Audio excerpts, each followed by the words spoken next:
Hey everybody, and welcome back to the journey with Hysterics. Now, yes, this is actually the name going forward, as I have gone through and decided that the journey will be staying as the title. You'll remember that episode 1 was called Calm Down with Hysterics. Now, albeit true, that wasn't the direction I really wanted to go with, and I'll let you know why, because I want this podcast to be about my experiences, my journey through esports, my life here in China, and I kind of just let my experiences out and tell you all about it so that you can get a better understanding of what actually goes on over here and how I got to this position, and give a better insight as to who I am as well. So the journey going forward will stick around, and that'll be the name of the podcast. I'm excited that I can do more episodes because I've got really good and strong direction as to what I want to achieve in this podcast.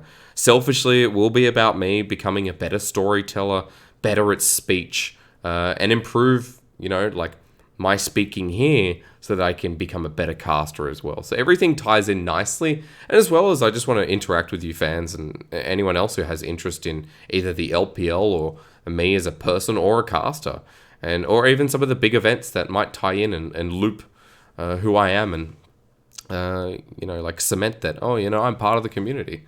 And you can't just say that, can you? You can't just say I'm part of the community. You kind of have to show it and prove it. So maybe that'll do this as well. But this is strength building for me, and also will help me build up some of my skills.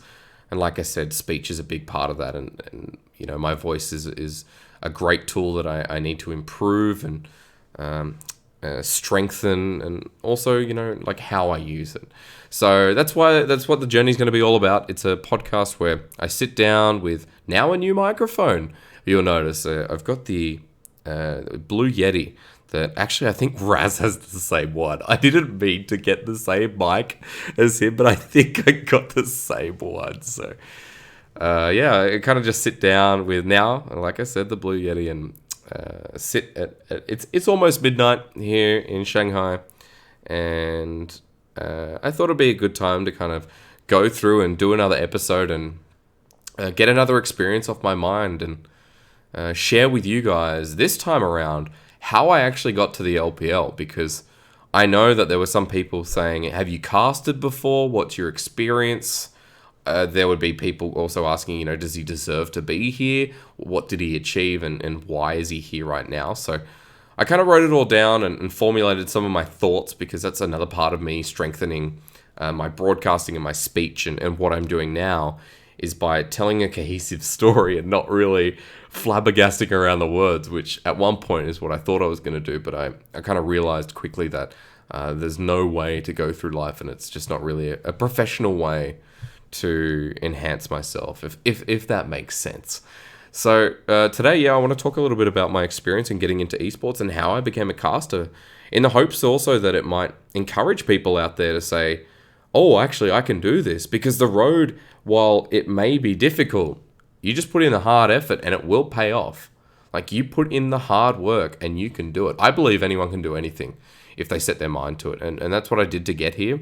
And that's why it's an important story for me. So how I got to the LPL is where I want to start this off. And it starts off in a small corner of YouTube where yours truly had a YouTube channel called It's Milkshake Jake. Now, my YouTube channel was absolutely dog poo.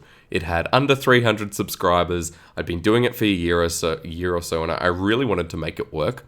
I had a friend named Callum. Big shout out to Callum out there, who is a great friend through high school. He's a talented individual. He's running a social media company now, and he's traveling all over, like not Colombia, like Peru, and all these cool countries that I've always wanted to go to. So I was doing it with him back in the day when we were in high school, and It's Milkshake Jake, if you want to go and find that travesty, was me talking to a camera, doing skits, sometimes pranks, videos with random people, random epiphany moments where I'm like, yeah, throw that into a video and see how it looks. Like those 7-second videos where you're like, this could be a meme or it could be horrible. And a lot of the time it was the latter. So that's how I started my journey. In the back of YouTube with a camera, with a small mic, doing pictures to the camera, and trying to become better as an actor presenter, because back then that's what I wanted to do. I always wanted to be an actor and presenter, someone who went on Australian television, because, born in Sydney and raised in Sydney. I haven't lived anywhere else apart from China up until now. And in Sydney, there was, good presenting opportunities, excuse me, good presenting opportunities and good pathways into acting. But it also meant at one point you'd have to go and leave the country. But the point is, that's what I wanted to do. So YouTube naturally tied into that, right? And then YouTube, couple of years, I had this weird desire. Now, I can't remember how or why I wanted to do it, but I saw League of Legends because I'd been playing for a bit by then, at least 3 years or so, in the early days of like Season 2, Season 3. I never played ranked, just with friends. And I saw someone casting and thought, cool, I have a YouTube video. I should do that. I should do it. Let's do a quick cast. So I went into a solo queue game. I recorded myself. And it was me talking about this dirty named Blitzcrank. Like, his name was like, look, what is it? Like, Handy 123 or something. Like, it was bad. It was like, well, it's a fitting name for Blitzcrank. But this is a dirty name. And I remember commentating over it all the same. And I had it in the back of YouTube. 2 months later, my friend approaches me and says, hey, did you see the post in the Oceanic forum? They're looking for casters. I said, what? Okay. Like commentators, right? He said, yeah. It's apparently a big thing because I'd only seen it once. I had no clue about esports. And to give you a better timeline, this was at the end of 2014. This was around October, November, the end of 2014 as the crickets decide to, just make their presence known. So at the end of 2014, he found this post he showed me on the Oceanic forum, and I looked at it, and it was Pastry Time, who now, of course, is in the LCS, who back then was with Riot Oceania, and they were looking for Oceanic Challenger Series casters. And straight away, I'm like, cool, I'll apply with that. I don't care. I put the crappy YouTube video in as the link. I'm like, well, probably not going to get it. I put myself down before I even began, which is never something you should do.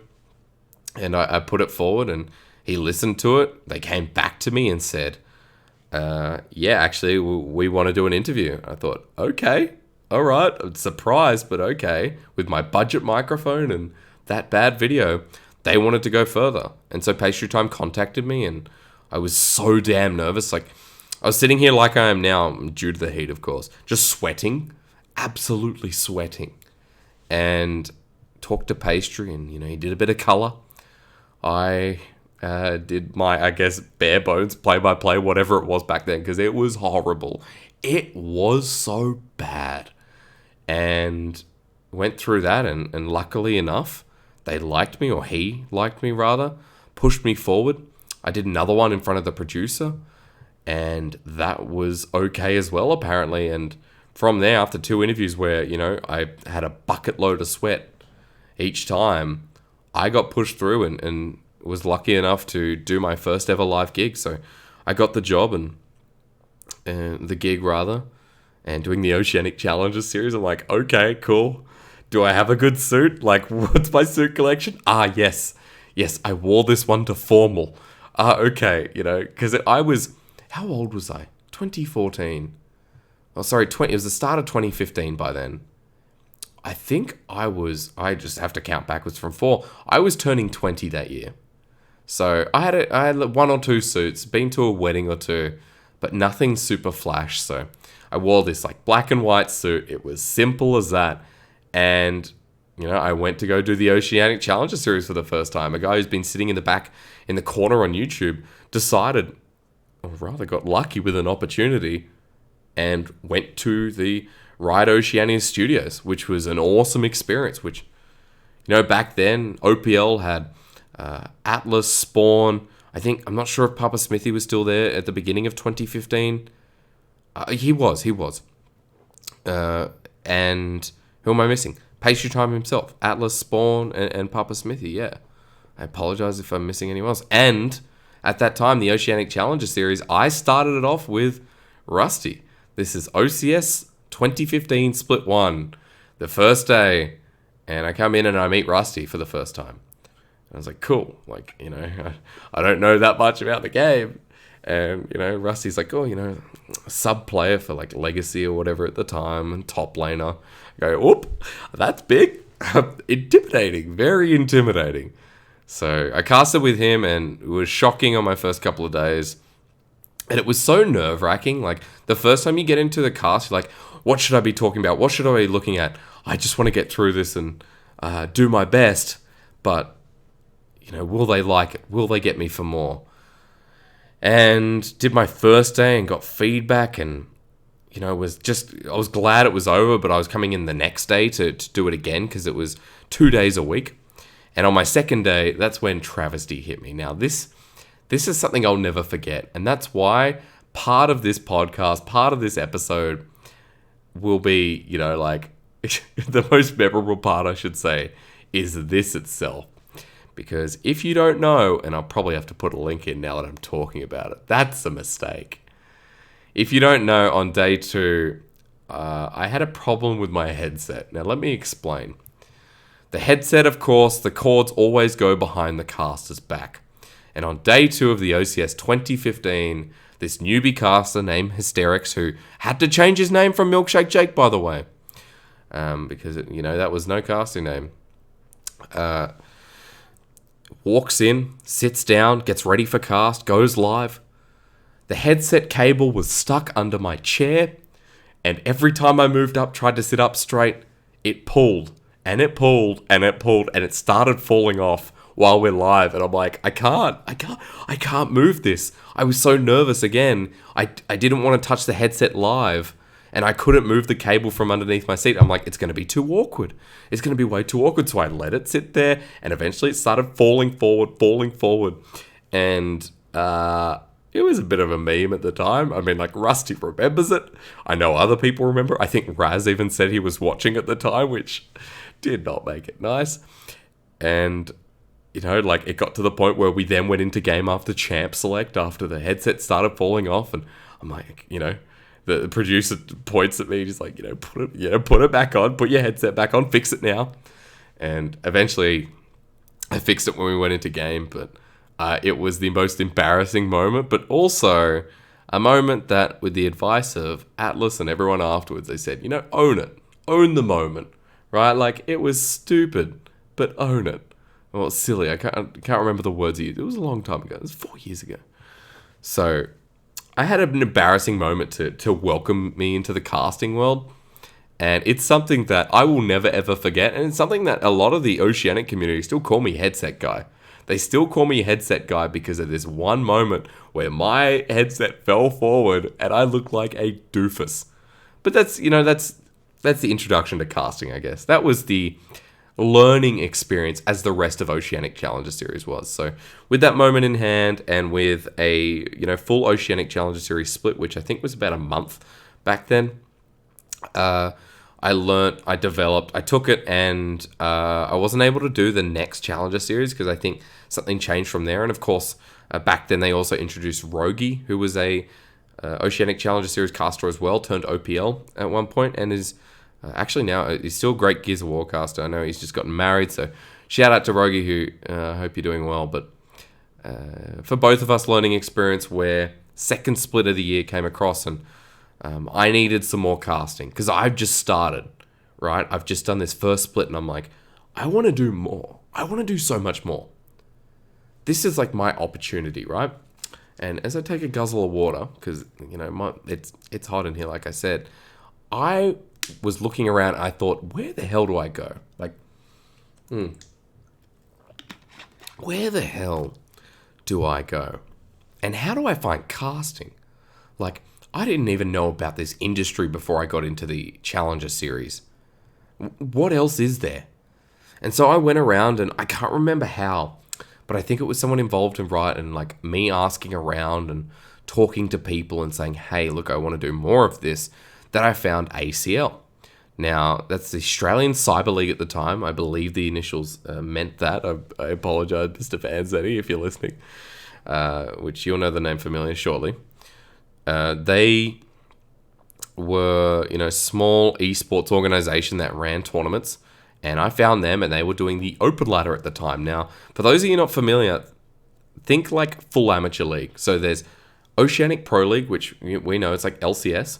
There's the Academy, which is the Challenger Series, which is what I was doing. And then there's the open ladder. And the open ladder is like anyone who wants to sign up can sign up. You are like silver, bronze, whatever. And then the best of the best get like RP, but then they also get an opportunity to face off like a Challenger Series team, right? So the best from open ladder would face off against the bottom of the Challenger Series. So either one or two teams, and then they would get the opportunity to go into the Challenger Series. So that was the pathway to pro, right? That's what the open ladder was. So I remember sitting in a room casting that after asking and getting the opportunity. This was unpaid for 10 hours on my first broadcast. And I did the Challenger Series, and that was like 3.5, 4 max. I sat in this room for 10 hours straight, casting like solo queue League of Legends. And I thought, yep, this is my entrance in. This is how I get into esports. This is how I get into casting. And that was with Mendrix from memory. So Mendrix was fresh back then. He did work with GameStar. He then eventually went on and did Challenger Series with me, which I'll talk about later, and did OPL too. So these are, a couple of Australian casters I was meeting earlier who are really good talents, really dedicated, and he and I sat in that room for so darn long and got to that point at the end of 2015 after doing like a couple of months of the open ladder and after doing Challenger Series early in the year, I thought, there's got to be more consistency to this. There's got to be more that I can do. So I talked to ACL and I said, hey, I noticed there's an OPL final coming up. Because back then, there were very big finals. I think they were bigger than they are today because it was still the fresh time of the league. Everyone's really excited, like a new sport. People are like, oh, yeah, I really want to get into this. And the OPL 2015 Grand Final at Luna Park, which is a theme park, was happening very, very soon after the open ladder. And I said, I would love to just get involved. And, like I said, I don't care. I don't want money. I just want to get involved. I knew that I just had to be involved in the esport, in League of Legends. And that's how I do it, to show my dedication. Also, to learn about, what goes in behind the scenes and everything like that. So the grand final at Luna Park, I asked them, they agreed. And from Monday all the way to the event, which was on a Sunday, I was there for 12 to 14 hours a day. I had my car at the time. I was a runner, so I went on and off site. I also helped, at one point was helping with logistics, and then at other points taping down cables with, ACL, still named ACL at the time from memory. And I did a 90-hour week alongside all these other guys where they were still doing 90 to 100 hours. People that then worked on production at the end of that as well. So I really got this vision of, okay, casting's great. It's a lot better than this back, than obviously doing the production stuff. But these people work hard. And, we got to that Sunday where the big final came and went, and I sat down and I actually got to watch part of it. And I looked at the casters on stage. I'm like, yeah, they're working very hard. But I'm like, look at the people in the back end. I knew there would be big hours, but I didn't think it would be this excessive and how pushed it would be. So the ACL team worked their ass off, and I wanted to work alongside with them. And, I was destroyed after that week. I took at least, another week in return off. Then from there, I gained, after doing that event and after, after putting in the effort, I got the respect of ACL Pro. So you can see where this is leading. My 2015 year was my entrance year, my entry year where I really just wanted to get involved. Considering all my hours off were put into esports. Now, I used to work in a restaurant, a family restaurant. I was doing close to full-time hours there. So the fact that on my days off, I would then do Challenger Series, Open Ladder, this big event I had to take a week off for, was kind of my dedication to something that I knew was growing very quickly, but also was like one of the most interesting things that I've ever seen. So my 2015 year was a growth year, but it was also about balance. Because when I came to 2016, that respect from the big event that I worked then meant when ACL got OCS this time, that I got the opportunity. So again, you can see how this ties in. And then I worked with Preacher, who's now, doing a day of LPL. Mendrix, Rogi, once again, people I talked about a little bit before. We became this 4-man team that did both Oceanic Challenger Series splits of the year with ACL Pro. And again, like doing the B League is a great opportunity to develop and hone your skills. So 2016 was continuously looking at that, and then it came around to the end of 2016 once again after I put this effort in after the open ladder disappeared, so it was all into the Challenger Series. The OPL Final came around, and it was in Brisbane this time, and my hard work through the Challenger Series helped me get towards Queensland, which is where it was. If you don't know, Brisbane, it's towards the top of Australia. That's where the final was this time, and I got to go as a viewer. Very thankful towards ACL Pro. Not sure if they became ESL Australia at this point. I think that was in 2017. But either way, like they were running the event all over again, and I got to go and watch it and enjoy it as an audience member. And so did actually the other guys too. So I know they were in between working with like ACL themselves or there for a viewer. But the point is, sorry to tattle off. The point is, we got to go up there thanks to our commitment towards the Challenger Series, and seeing it this time with Atlas, Spawn, I believe Rusty was there, like a TriCast for the finals, was incredible. I went, well, that's where I want to be. This was a defining year in the sense that that was where I wanted to be. I sat there, listened to them, watched the casters, and thought, yes, this is the direction I'm going. This is where I want to be. And I thought, how do I get there? How do I sound as good as they do? So I then got into the next year and said, this is a year I dedicate to hitting that top league, hitting the top tier. I wanted OPL. Naturally, any caster in Challenger Series wants to go up, wants to hit the top league.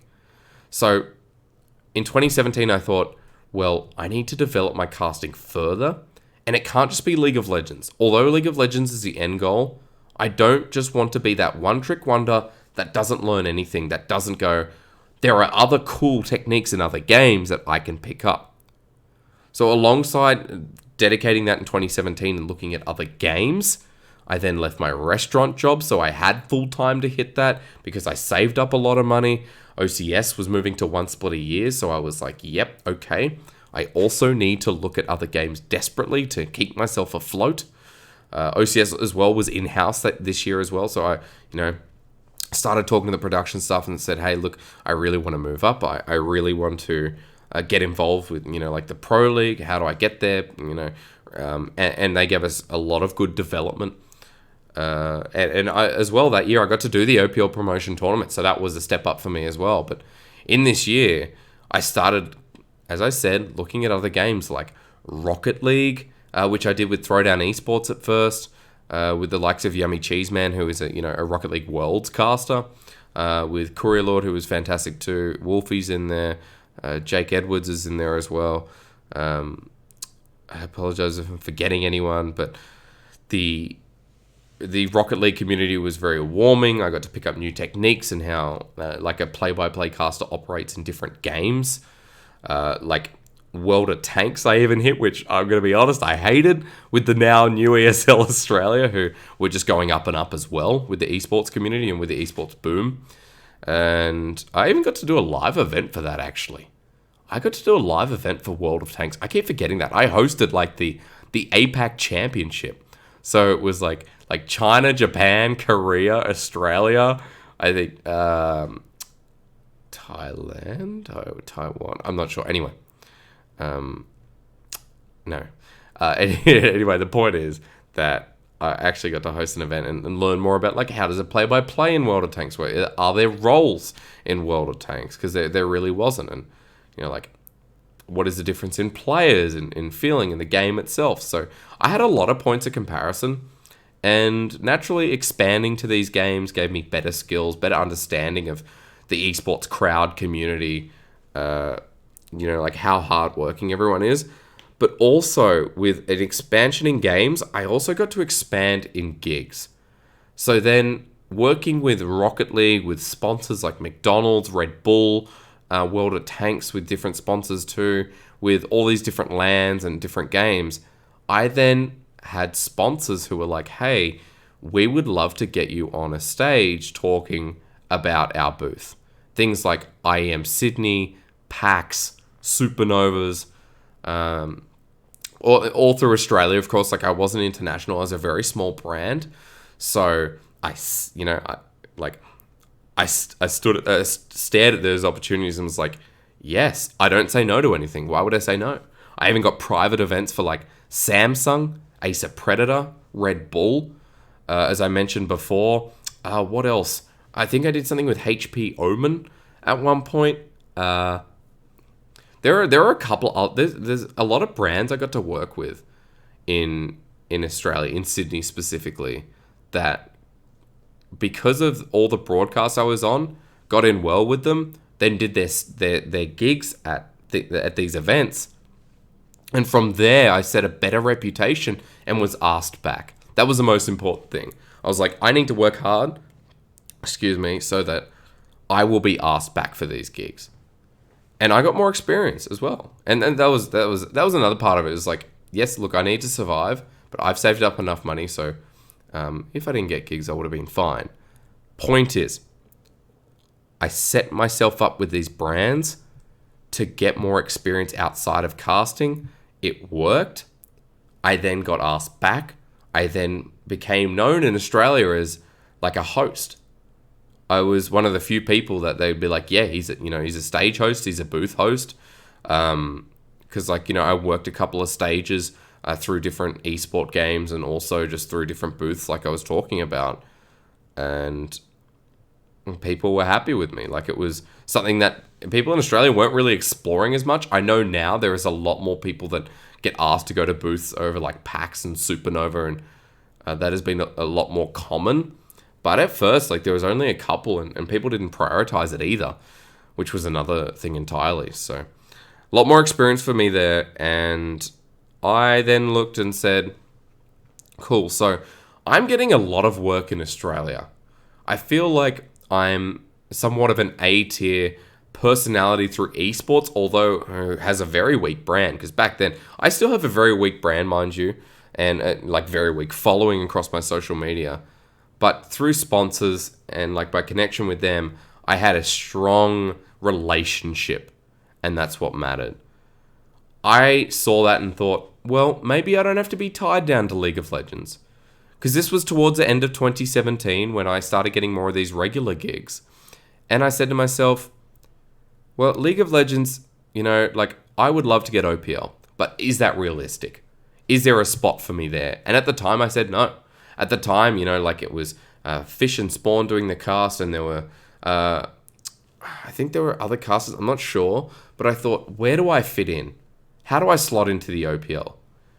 And at the time I said, well, end of 2017, I'm like, if it doesn't work out in 2018, then I need to look at other avenues for building my brand and building myself up, and also exploring this wonderful opportunity known as esports that now I've started to develop and really train in.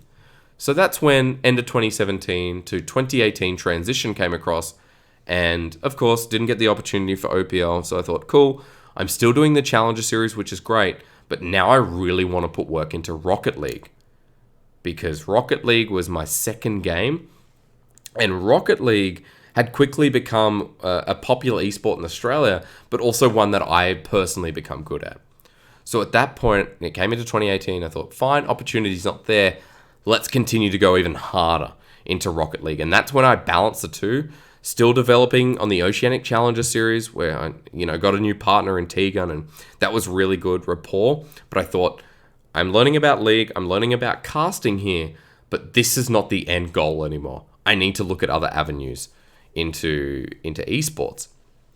And if you're wondering where kind of LPL comes into it, I'll get to that and how my realization changed. But at this point, I'm going, I need to explore. I need to diversify. And in Oceania, I was known as the play-by-play for Rocket League. I was still doing the OCE Championship with Throwdown.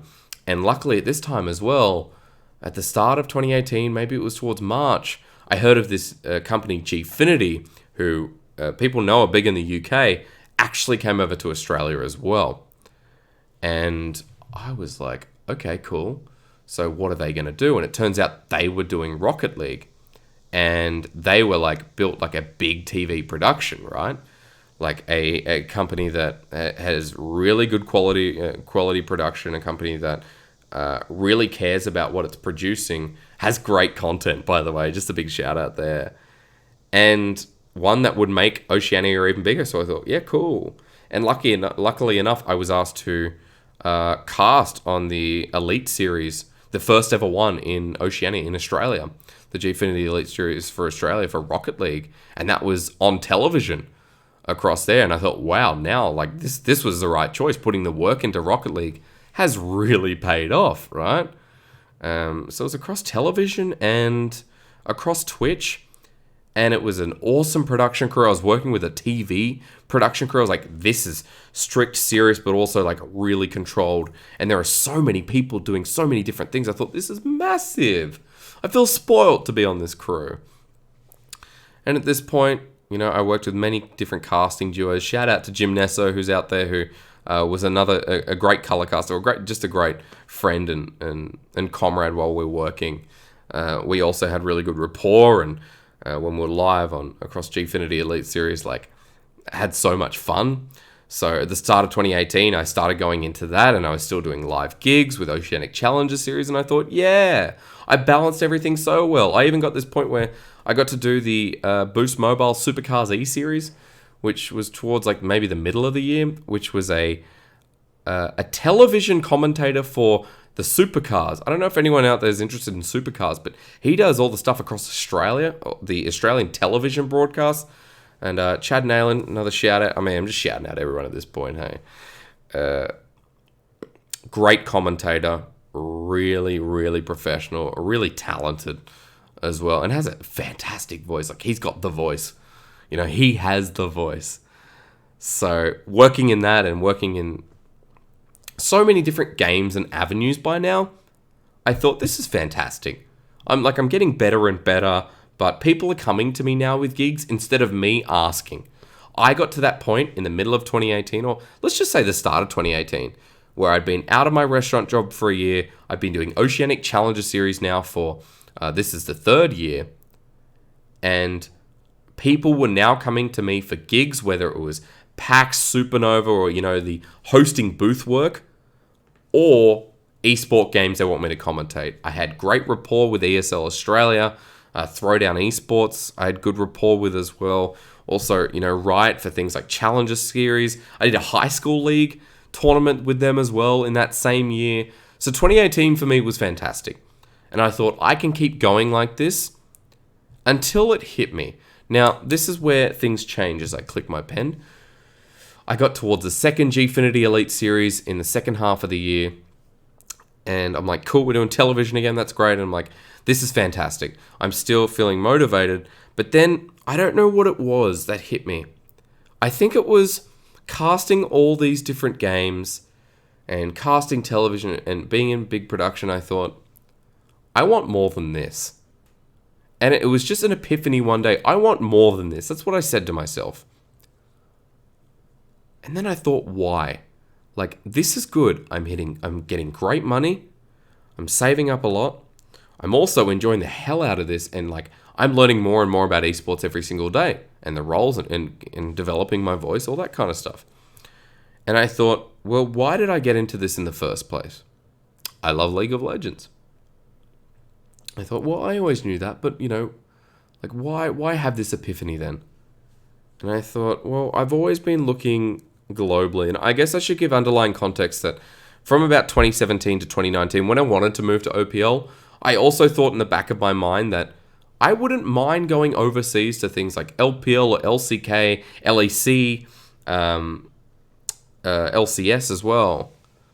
I should also say that at one point I was in 2017 in the process of an interview with, back when it was EULCS, when a casting position opened up, but back then, like, I wasn't mature enough and I was still developing and I just wasn't the right fit for the role.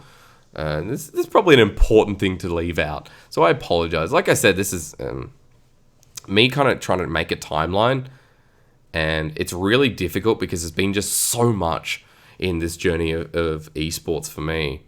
But point being that it got to the middle of 2018 and I thought, I do just want to be a League of Legends caster. I like diversifying and picking out my skills, but I know what it was. It was maybe it was towards the end when the World song came out. When Rise came out, was it Rise? Was it Ignite? It wasn't Ignite. I don't like Ignite's the worst World song, by the way. Something came out that just shook me, and I thought, I want to be either with Riot, I want to be in League of Legends in some capacity. I love this esport, I love what it's about, and I've always loved the game more than any other. And while diversifying is good, I just want to be in that space, predominantly in that space for a while. And I also thought, I know what it was.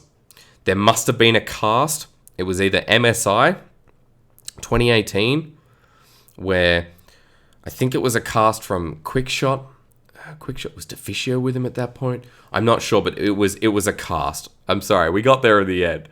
It was a cast of League of Legends. I thought, these are the best casters in the world, and I want to be one of them. And while diversifying in Oceania is great, and while doing different games is great, I recommend it to anyone. I just had this moment where I thought, that's what I want to do. So it came around and I thought, look, I've gone through an interview before, I didn't get it, I can't be disheartened, I still want to go overseas. So I went out and I contacted, I think it was Rusty at this point, this was in a little bit before the middle of the year, nothing was publicly available, so I was turned back and they're like, yep, we'll hold on to this for future anyway. I thought, cool, that's great. And I still went along doing my thing and thought, this is my goal. Like, I sent it to Rusty and LPL because I know, like, my closest casting relationship out of anyone in the world was Rusty because I started with him. But also just because I was like, well, and we're I guess we're similar in age and time we've been casting, even though he just been getting better and better, way better than me. And I always had a lot of respect for him as well. So, and also because I think LPL resonated with me as a casting style. So that's where I went first. And I know that LCK was a smaller team.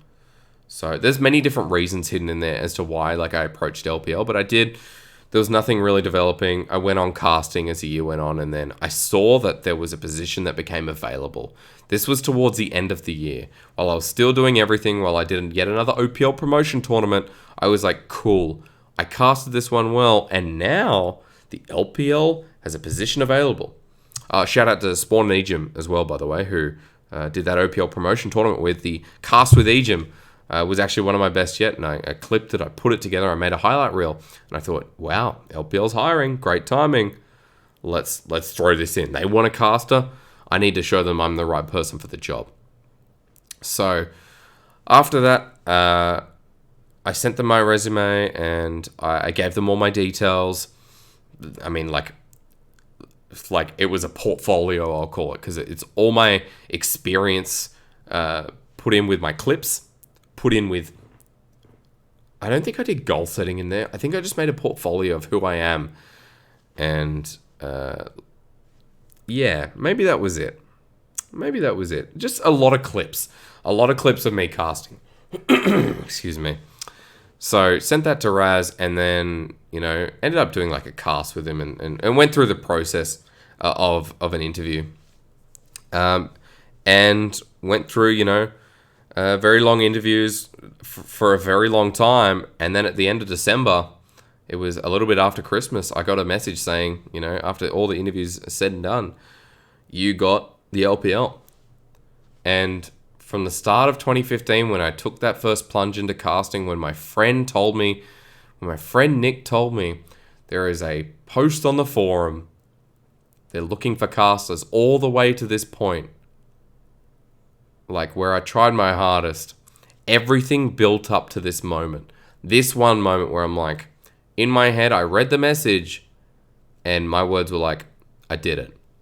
Although I was happy and content in Oceania, obviously I wasn't. I did it.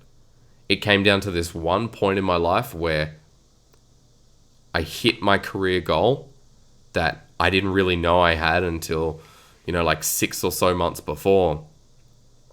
And there was nothing but like tears coming out of my eyes. I cried. I cried for the first time in a while over this because I saw the words, "We would love to have you over in China to cast the LPL." I had never been more emotional in my life. I sat in my chair and I cried because I thought all I've ever wanted is one, to cast full time.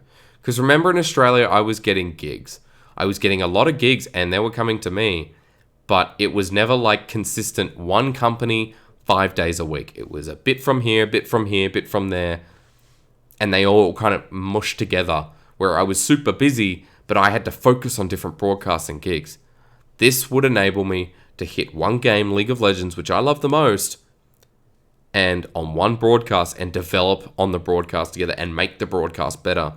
And going into a league, which I felt passionately about, which I had felt more and more passionate about because of the style, because of how, bloody the league is and how exciting it is to watch.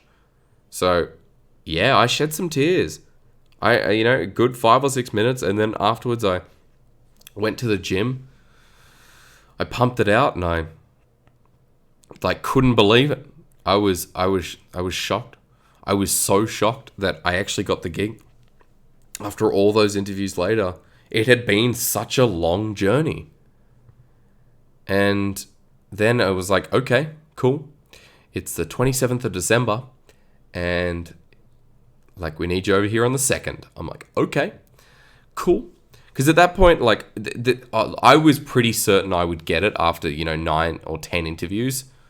But you never know till you get told, right? You should all resonate with me on this at some point, where you either go for a job interview or you're aiming for something and you need that confirmation from someone. The confirmation that says, yes, you've got it, or yes, you've done it. Yes, congratulations. And that's when you're like, great. Now I'm ready to make a big step in my life. And another big step for me was packing all my life up from Australia and taking it over to China. What do I need? What do I not? I was in a relationship at that time. I had to pack everything up and leave, and still got a lot of stuff at my parents' house, but I had to throw a lot of things out and confine it into 2 suitcases, hop up, leave, go on a plane, and settle into a country that, yes, I had been to before, about 6 or 7 years prior with my family, but have never lived in a country outside of Australia. So this was a big deal. And I look back on it and I go, do I regret it? Do I regret? Because obviously the tears tell you all one thing, right? That this was an emotional experience and one that I was so pleased to get. But do I regret it? Absolutely not. You could ask me that 5, 10 years later. You could ask me that the second I got the response, or 10 days afterwards, or first week in China. Absolutely not. I love it. I've always wanted to cast League full time. I've always wanted to have a casting opportunity that means I can hone in on one single aspect, and that is the LPL, that is League of Legends, and look at nothing else. Sure, I explore other games, other esports at times, but that's not my priority anymore. And while I like diversifying and doing other games, meeting new casters, working with new people, different broadcasts, television, Gfinity, Throwdown, ESL Australia, Riot Games Oceania, while they were great, it was great. They built me up to get to this point. So I look back at it and I say, no, I have no regrets. Because I got here because of all the opportunities that I've been given and all the trials and tribulation I went through. And that's why this is, it's been such a messy journey. It was hard for me to write this down, to pack this into words, because there were so many minor things that have happened. And I'm sure I've left things out here. But it comes down to this one moment. My whole story comes down to this one moment. I'm so happy to be here. I'm so lucky to be here. And then I turn to you all and I say, I have some advice. If you get something like this, the opportunity, take it. Oh, please take it. Because the effort you put in, if you've gone through the similar journey to me, the one that takes 2 pages to kind of just run through things that I know I've, again, missed, then you've worked hard to get to that point. And to anyone who hasn't taken the starting step, I say take it. You know, if you want to get into something, casting, esports, whatever it is, your dream, it might not even be esports related. Put in the work, put in the effort. Make people happy. Make them want to hire you back, get you back. The people you work with, the people you work for, the people that work for you, if it gets to that point. Make them want you back or make them come back. Because at the end of the day, like, the effort I put in to become a caster, to become Hysterics, it's not over.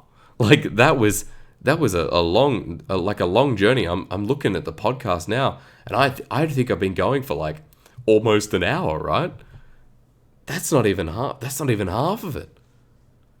But that is like the top line of how I got here. And so again, I say to you all, if you want to do something, do it. Put in the effort. Because that's what I did, and that's what my journey has felt like. It's felt like a lot of effort for so much reward. And again, I'm so happy to be here. So very lucky to be in the LPL, and being away from Australia. I do miss home. I do miss my family. I've got a beautiful dog at home who, you know, looks at me with eyes every time I eat. She's gorgeous. But the LPL has become everything. And I would not trade it for the world.